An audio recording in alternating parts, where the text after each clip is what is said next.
Sábado 21 de febrero de 2026. Tres mensajes del Evangelio de hoy, tomado del Evangelio de San Lucas, capítulo 5, versículos del 27 al 32.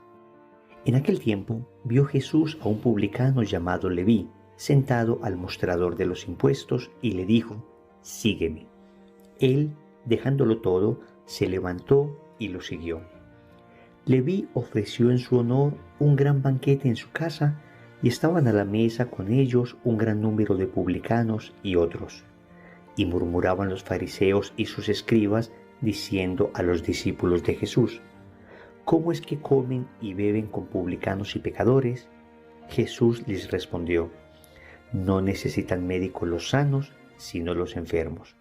No he venido a llamar a los justos, sino a los pecadores a que se conviertan». Palabra del Señor. Gloria a ti, Señor Jesús. El Evangelio de hoy nos presenta la conversión del evangelista San Mateo, o la conversión de Leví. En este caso tenemos a un judío que tenía un nombre griego, Mateo, y un nombre hebreo, Leví. Lo mismo sucederá, por ejemplo, con el apóstol Pablo. Pablo sería su nombre griego, Saulo sería su nombre hebreo, su nombre judío. Vamos a ver cómo la conversión de Leví tiene para nosotros tres mensajes muy importantes hoy. Primero, ¿qué significa seguir a Jesús? Segundo, los supuestos sanos. Tercero, los supuestos enfermos. Vamos con el primer punto. ¿Qué significa seguir a Jesús? No deja de sorprender el impacto que generó la imagen de Jesús, su palabra, su presencia a este cobrador de impuestos. Sabemos que un cobrador de impuestos era una persona que trabajaba para la potencia extranjera que dominaba a Israel, en este caso para Roma. Por consiguiente, los cobradores de impuestos, llamados también publicanos, eran tremendamente despreciados por el pueblo judío. Normalmente eran personas del pueblo, personas judías que terminaban trabajando, a esta potencia extranjera y eran considerados como traidores. El Señor llama a Leví y dice el Evangelio que al instante se levantó, lo dejó todo y lo siguió. ¿Qué significa entonces seguir a Jesús? Quiero recordar algo que ya hemos leído en ocasiones pasadas, pero que no deja de impactarme mucho porque toca la esencia misma del seguimiento de Jesús. Y es que el Papa Benedicto XVI, en su encíclica Dios es amor, Deus Caritas Est, en el numeral 1, nos habla en qué consiste este seguir a Jesús. Y así dice: no se comienza a ser cristiano por una decisión ética o una gran idea, sino por el encuentro con un acontecimiento, con una persona, que da un nuevo horizonte a la vida y con ello una orientación decisiva. Hasta aquí la nota. El Papa nos explica entonces que seguir a Jesús no es propiamente seguir un grupo de reglas, normas, mandamientos muy bonitos como los que tenemos nosotros, los 10 mandamientos de la ley de Dios, los 5 mandamientos de la Iglesia. No es simplemente seguir esto, que tampoco es simplemente una gran idea, es decir, no es simplemente entender una serie de conceptos, no es simplemente un proceso cognoscitivo, no es simplemente un proceso filosófico, porque el cristianismo no es simplemente una ética o una filosofía, sino que es el encuentro con un acontecimiento, con una persona. Es decir, es una presencia que nos transforma, es un encuentro que nos sana, que nos libera, un encuentro a partir del cual quedamos enamorados. Entonces no es simplemente un ejercicio moral o un ejercicio intelectual, sino sobre todo un encuentro con el amor. Y cuando uno se encuentra con el amor, entonces esto, dice el Papa, da un nuevo horizonte a la vida y con ello una orientación decisiva. Es decir, a partir del momento en que me encontré con Jesús, a partir del momento en que fui amado por Él, fui perdonado por Él, mi vida asume un nuevo horizonte. Ya no vivo solo para mí, ya no vivo para mis intereses, ahora vivo para Cristo, ahora estoy abierto a la trascendencia, a lo sobrenatural. Y con ello hay una orientación decisiva, es decir, mi vida comienza a ajustarse a aquello que mi amado Jesús me pide. Esto es importante porque no es solamente cumplir unos mandamientos, Pero cuando me enamoro de Jesús, quiero cumplir su palabra. El Señor mismo lo dirá: si me aman, guardarán mi palabra. Pero la guardamos porque la amamos. La guardamos porque Jesús transformó nuestra vida. La guardamos porque nos encontramos con esta persona, con este acontecimiento llamado Cristo, y esto hizo que seamos distintos. Lo hemos experimentado. Quienes hemos iniciado un proceso de conversión hemos experimentado ese seguir a Jesús con todas las deficiencias que todavía tenemos y con todo lo que nos falta por convertirnos. Pero, ¿cómo ha cambiado nuestro horizonte? ¿Cómo nuestra vida es distinta hoy que conocemos a Jesús? Segundo, los supuestos sanos. Y pongo sanos entre comillas. Acá hablamos de los fariseos y los escribas de los fariseos. Y digo supuestos sanos porque una vez estos critican a Jesús porque está acogiendo publicanos y pecadores, el Señor dice que no necesitan médico los sanos sino los enfermos.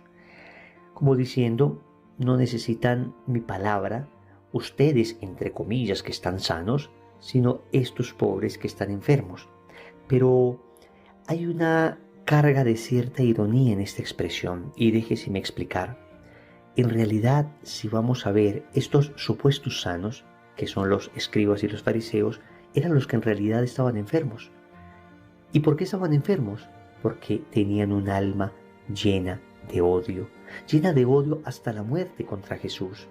Un alma sin misericordia, un alma que no podía aceptar que otros fueran tratados con bondad cuando ellos eran los únicos que cumplían la ley perfectamente.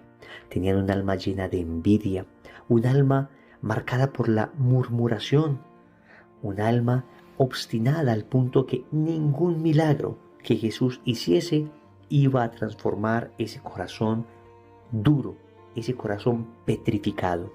Realmente los verdaderos enfermos eran ellos. Y nos puede suceder a nosotros que muchas veces pensamos que los otros son los que necesitan conversión, los otros son los que están mal, los otros son los que de alguna manera necesitan a Dios. Yo estoy muy bien porque yo no mato ni robo, yo estoy muy bien y no tengo que confesarme porque son ellos los que necesitan y no yo. Es mi esposa la que necesita ir al retiro, es mi hijo el que necesita ir a esa conferencia, es mi mamá, es mi papá el que necesita esto o aquello de Dios. Yo estoy bien. Cuidado, que en realidad podemos ser supuestos, entre comillas, sanos, pero estar verdaderamente enfermos en nuestra alma. Tercero, los supuestos enfermos. Otra vez, enfermos, entre comillas, nos referimos a los publicanos y a los pecadores. Pero es que en realidad ellos estaban más sanos que los escribas y fariseos. Estaban más sanos porque ellos tenían un alma abierta a la trascendencia. Tenían un alma abierta a la gracia de Cristo. Es más, una vez Leví se convierte, invita a un gran banquete para que todo el mundo conozca a Jesús que le transformó su vida.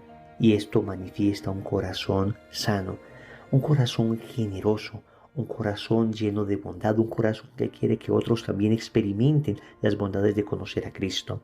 Entonces es un corazón distinto al de los fariseos. Si el de los fariseos era un corazón obstinado, sin misericordia, el corazón de Leví es un corazón generoso, es un corazón misericordioso. Si el de los fariseos era un corazón que murmuraba, el de Leví era un corazón que proclamaba la grandeza de Cristo. Si el de los fariseos era un corazón lleno de odio, el de Leví era un corazón lleno de amor. En realidad, el corazón de Leví estaba mucho más sano que el corazón de los escribas y fariseos. Y muchas veces nosotros encontramos en personas que no han tenido la bendición que hemos tenido nosotros de conocer a Cristo tal vez desde pequeños, de tener una relación cercana con Él, y sin embargo son personas tan abiertas a la gracia, tan abiertas a la trascendencia, tan abiertas a Cristo, que basta un pequeño empujón, un pequeño toque de la gracia para que estas personas se transformen de tal manera que en pocos meses, que en pocos días incluso nos adelantan en vida espiritual. Oremos. Amado Señor, nos presentamos de nuevo ante ti, tal como somos. Te suplicamos que podamos tener la fuerza suficiente para seguirte, para amarte, para dejarnos encontrar por ti y para encontrarte. para dejarnos amar por ti y para entregarnos completamente a ese amor que tú nos das.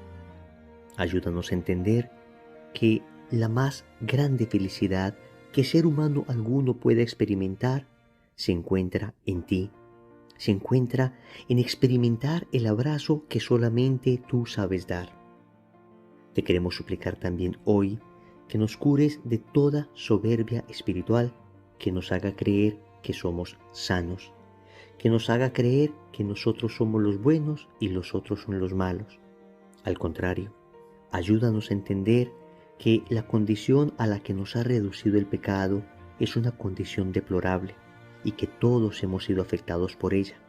Ayúdanos a entender que finalmente no somos tan sanos como creemos, que en realidad la soberbia de hacernos creer los mejores es una grave enfermedad. Te suplicamos que nos cures de esa soberbia.